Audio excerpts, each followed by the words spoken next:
Welcome to the Rim Break Rodeo. We hope this video helps.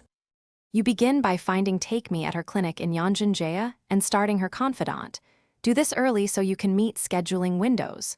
Once you meet her, pick dialogue that balances respect with light teasing because she responds to maturity plus vulnerability.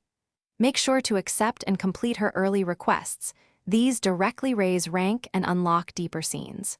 From now on, plan your calendar around clinic days and save before key choices so you can refine your responses without losing progress. Once you have the initial ranks, focus on steady growth. Spend available free time slots on Takemi and select supportive, thoughtful lines that reveal trust and curiosity. Make sure to complete her weekly requests. These often unlock critical confidant scenes and unlock gifts or stories. Also, bring items connected to her interests and medical research when prompted.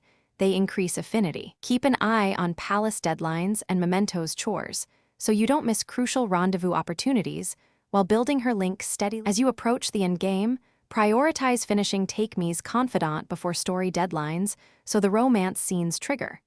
In final interactions, pick committed, emotionally honest responses. She values sincerity and grown trust, and that seals the relationship.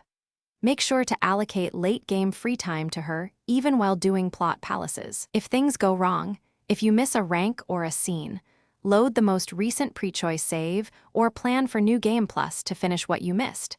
This preserves your relationship progress and learning. Thanks for watching. Consider subscribing if we helped you.